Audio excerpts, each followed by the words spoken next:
కడప నగరంలో private corporate కళాశాలలు కాలేజీలు విచ్చలవిడితనంగా వ్యాపారం చేస్తూ పిల్లలకు భద్రత లేకుండా, ముఖ్యంగా అమ్మాయిలకు భద్రత లేకుండా నడుపుతున్నారు. ఈ విషయం పైన పోలీస్ డిపార్ట్మెంట్ కానీ, విజిలెన్స్ కానీ, విద్యాశాఖ కానీ, కలెక్టర్లు కానీ, ఎమ్మెల్యేలు కానీ ఎవరు కూడా చర్యలు తీసుకోకపోవడం చాలా దుర్మార్గం. ఇంత దారుణంగా వ్యవహరిస్తున్నటువంటి ఈ విద్యాలయాలపైన, ప్రైవేట్ కార్పొరేట్ విద్యాలయాలపైన ఎందుకు చర్యలు తీసుకోవడం లేదని అడుగుతున్నాం. నిన్న నగరంలో ఒక ముస్లిం అబ్బాయి ఒక హిందూ అమ్మాయిని కొట్టి రిమ్స్లో అడ్మిట్ చేస్తే ఇంతవరకు కూడా వాటిపైన చర్యలు తీసుకోలేదు. మరి విద్యార్థినులకు, అమ్మాయిలకు భద్రత లేదా అని అడుగుతున్నాం. అంతేకాదు, అదే గనక ఒక ముస్లిం అమ్మాయికి జరిగి ఉంటే ఈ పాటి సిస్టమ్ వచ్చి నిలబడుకునేది. అంతర్జాతీయ జడ్జీలు, సుప్రీంకోర్టు లాయర్లు ఒక బెంచ్ ఏర్పాటు చేసి అక్కడికి వచ్చి న్యాయం చేసేవారు. ఈరోజు ఒక హిందూ అమ్మాయికి జరిగిందని కనీసం పేపర్లకు కూడా రానికుండా, మీడియాకు కూడా రానికుండా కట్టడి చేశారు. మరి ఈరోజు K7 చైతన్య స్కూల్ ఇక్కడ చదువుతున్న అమ్మాయి, ఒక అమ్మాయి ఈరోజు 9వ క్లాస్ చదువుతూ తనుజ చనిపోతే యథావిధిగా స్కూల్ నడుపుతున్నారు, పోలీసు వాళ్ళు కాపలా ఉన్నారు. అసలు ఏం జరుగుతుంది? మహిళలంటే గడ్డి పోచతో సమానంగా చూస్తున్నారా?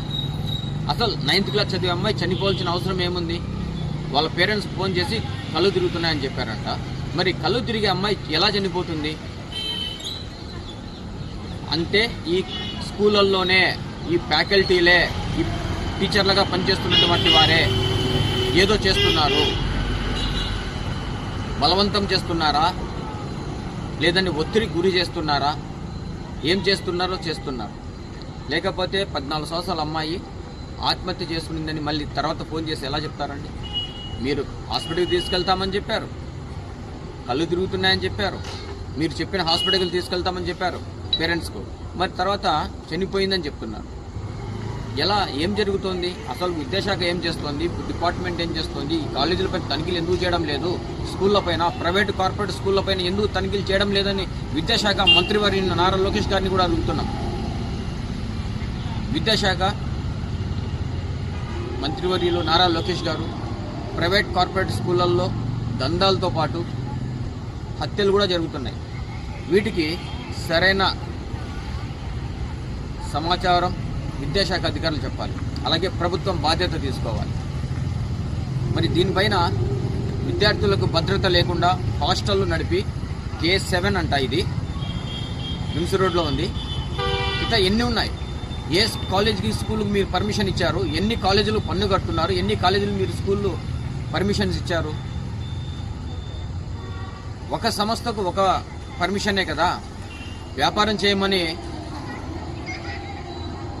10-20 కాలేజీలు నడుపుతారా? స్కూళ్ళు నడుపుతారా? కాబట్టి విద్యాశాఖ ఏం చేస్తోంది? డిఓ గారు ఏం చేస్తున్నారు? ఎంఈఓ గారు ఏం చేస్తున్నారు? సెలవులు ఇచ్చినా స్కూళ్ళు నడుపుతారు, వర్షాలు వచ్చినా నడుపుతారు, గవర్నమెంట్ హాలిడేస్ ఇచ్చినా నడుపుతారు. మొత్తానికి కోట్ల కొద్దీ లంచాలు తీసుకొని రాజకీయ పార్టీలు, జిల్లా అధికారి లంచాలకు అలవాటు పడి దాదాపు 10 నుండి 20 కోట్ల నెలకు వ్యాపారాలు చేస్తున్నారు. స్కూళ్ళు తెరిచినప్పుడు 10,000 కోట్లు వ్యాపారాలు చేస్తున్నారు. మరి దీనిపైన చట్టపరమైన న్యాయం, చట్టపరమైనటువంటి శిక్షలు లేవా? చట్టపరంగా ఏం చేయలేమా? విద్యా హక్కు చట్టాన్ని అమలు చేయలేమా? ప్రైవేట్ కార్పొరేట్ స్కూళ్లను నియంత్రించలేమా? వాళ్ళ దోపిడీని, వాళ్ళ హత్యలను? ఇప్పుడు అమ్మాయి సూసైడ్ చేసుకునేంత మెచ్యూరిటీ మైండ్ కూడా ఉండదు. మరి సూసైడ్ చేసుకునేదంటే మీరు ఎంత ఒత్తిడి కలిగించారు, లేక మీరే చంపి సూసైడ్గా చిత్రీకరిస్తున్నారా అని నారాయణ స్కూల్ను మేము అడుగుతున్నాం. చైతన్య స్కూల్ని అడుగుతున్నాం. ఏ స్కూల్ అయినా సరే, ప్రతి స్కూల్లో, ప్రతి ప్రైవేట్ కార్పొరేట్ స్కూల్లో ఇలాంటివి జరుగుతున్నాయి. మరి ఏ దానిపైన కూడా చర్యలు తీసుకోకపోవడానికి కారణం ఏంటి? ఇప్పటికైనా తక్షణమే స్పందించి